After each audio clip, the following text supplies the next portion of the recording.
Good afternoon, my friends. My name is Michael C. It's 3 o'clock, ready for Living in the Pause, Session 8, Steps 8 and 9. And forgiveness is our conversation today, the greatest act of love. And as always, my friend Adam G. is in the green room. I'm going to get him now, and then we'll go to work, so hang on.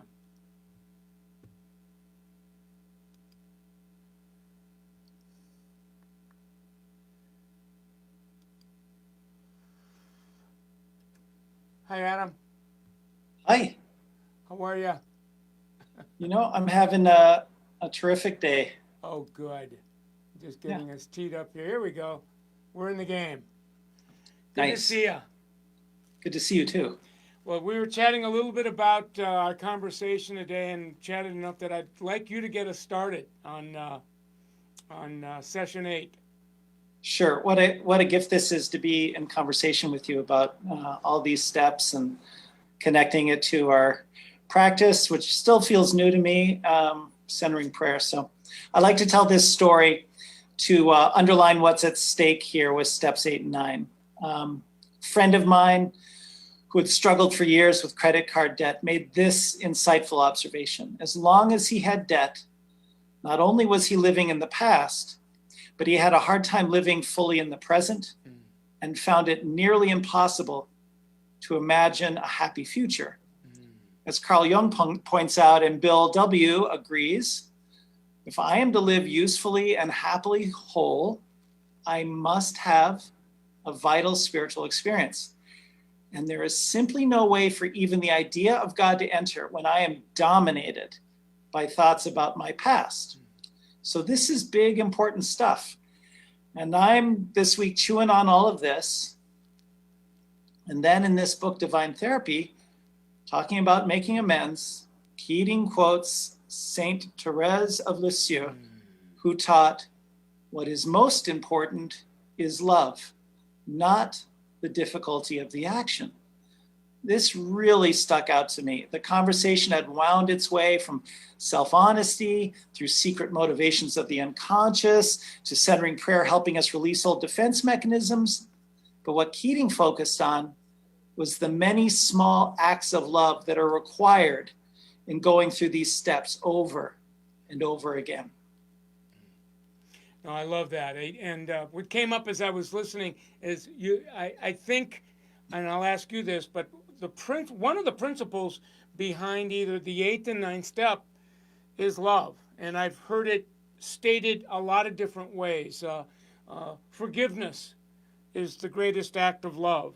I remember shortly after coming into recovery and adding centering prayer to the 12 steps. One of my heroes in 12 steps, who's since passed, Sandy B., he would say to me, and in groups, many, many times, whenever, I'm going to personalize it, whenever I'm emotionally disturbed, I know that I either need to extend forgiveness or make an amend.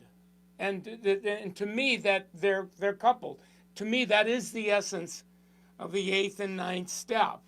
And I can't get back to this place of grace or serenity or whatever it is that we want to call it before making those two demonstrations. And oh, by the way, those two demonstrations are the greatest acts of love and call for, I can't make that on my own. I've yet to figure out how I can think my way through forgiveness or amends. So that's my take. Right. And when we were talking about this yesterday, and I dredged up an old talk of mine, and when I got to forgiveness, it turned out it was in Lent. And I had just heard the story of Jacob and Esau in the Bible. So Jacob twice betrays his brother Esau and really steals his identity in order to get his birthright. And when Esau finds this out, he is so mad, he is ready to kill Jacob, and Jacob flees, and he goes away for 20 years. And then Jacob has to come back through one thing or another, and he's very nervous about this, let me tell you. And he's coming across the field, and he's he's sent goats ahead of him so that there's this barrier or whatever. And when Esau sees him, he takes off at a run. And they meet and they embrace each other and they fall on each other's neck and kiss each other and weep. And Jacob says, when I saw your forgiveness, I saw the face of God. And when I heard this, I went, oh, that not only do I need to come with a forgiving spirit when I go to make an amend, but it can have this other effect of carrying, this love of God into this moment. And so I just wanted to call that out, that what we're doing here is like the greatest part of these 12 steps in a way. Yeah. I remember coming in and hearing this reference that forgiveness and healing were synonyms. That if I was going to engage in getting healed, recovering, restoration, whatever you want to call that, that I would need to understand, have a willingness to understand, practice forgiveness, and there's no better place than in the 8th and 9th step that we're in. I've heard it say that the 8th and 9th step are rocket boosters to our healing, and I think it's more than coincidental that Bill put that the promises being materialized on the back end of those 2 steps. So I remember coming in and I was involved in centering prayer, 12 steps, and people kept saying, you got to go on a retreat, and I, okay. And it was a week-long retreat, and there was plenty of time for what does Thomas Keating say, divine therapy, pieces of the false self breaking up, unloading. And I had no idea what those experiences were, but I really got an opportunity to have them on retreat. And in retrospect, at the time, there were two people in my life that needed to be forgiven and relationships amended, and that was the relationship that I had with my beloved father, who has since passed. And I was just struggling with that. And as I was waking up, what do we call it? Waking up, thawing out, I started melting down. And I remember being alone, in solitude in my room, and, the tears just, I had not, the intensity of now I would call it repentant. It wasn't morbid remorse. It was profound sorrow, and I didn't want to be this way anymore. And I remember at the time I just continued to say to God, I didn't know. I just couldn't stop saying that. And in that moment, that divine moment, the feeling, the sense was, you didn't know, but he didn't know either. And that was the big seeing, the OMG, gee, if I didn't know, and I was in that unconsciousness, and my father was suffering from the same disease. The kids don't take after the neighbors. All of a sudden there was nothing, it was gone. Now, having said that, there was a lot of work that needed to get done. A lot more healing. So, I've been in trauma therapy ever since, but no longer is the struggle with working through issues with my father, with resentment or any of that. It's now moving forward and commencing to heal. So that's my take. Yeah. And what you called it yesterday, and I think this is important, is it was a gift. Like, you didn't muster up that forgiveness. You were struck with it in that moment. And so as you were talking about that, I thought about this really remarkable quote from Rohr, which I didn't tell you I was going to share this yesterday when we talked, but I'm going to share it right now. Nice.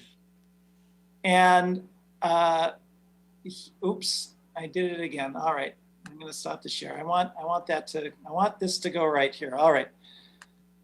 I flew too close to the sun.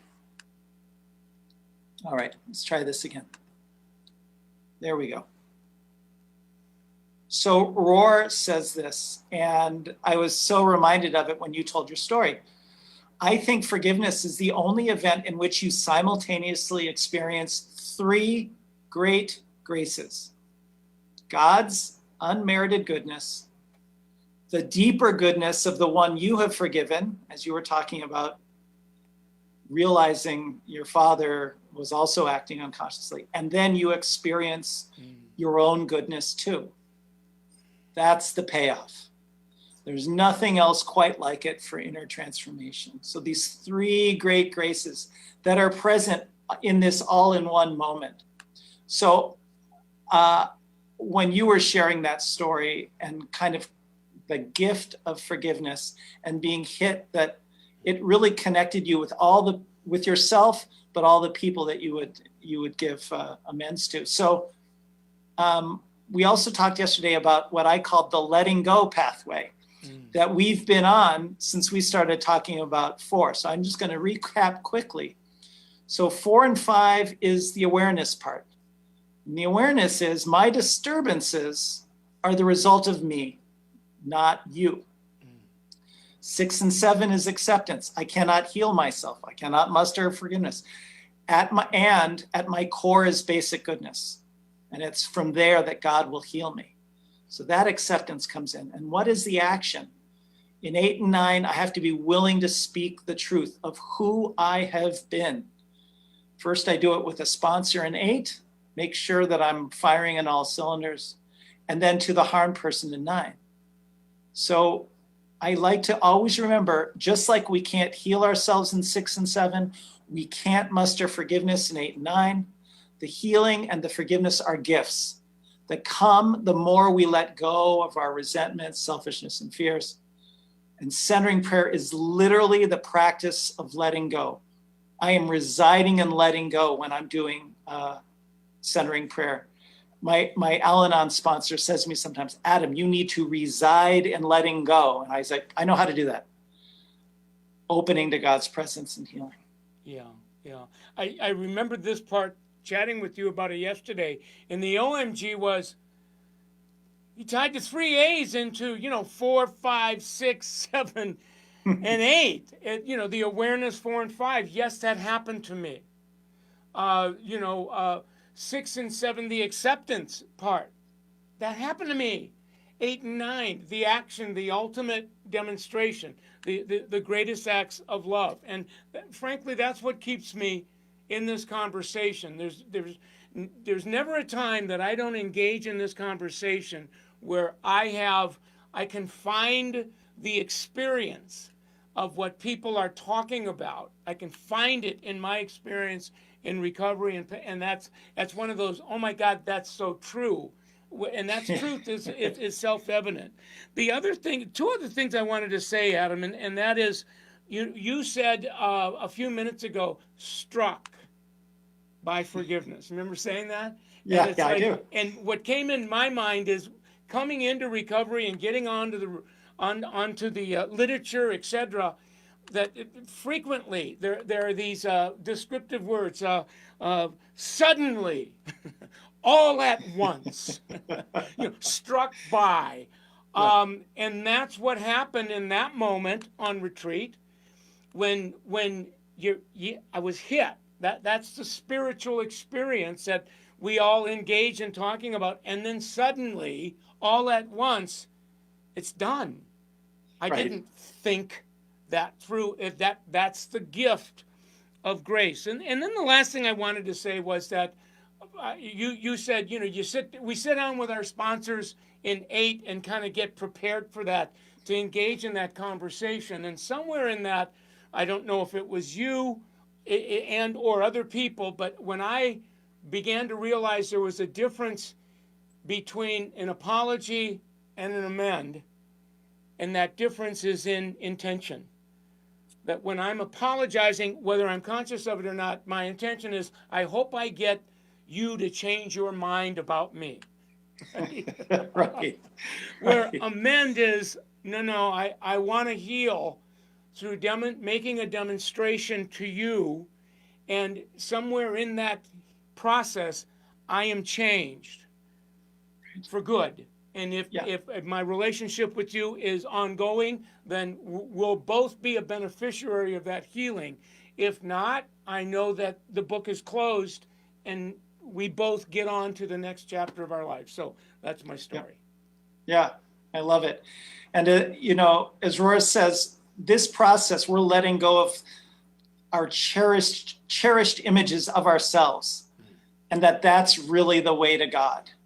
Because when you fall down to the bottom, you fall on solid ground, the great foundation, the bedrock of this relationship with God. It looks like an abyss, but it's actually a foundation, and but letting go of these cherished ideas about myself, really getting honest in 8 and 9, first with myself, then with another person.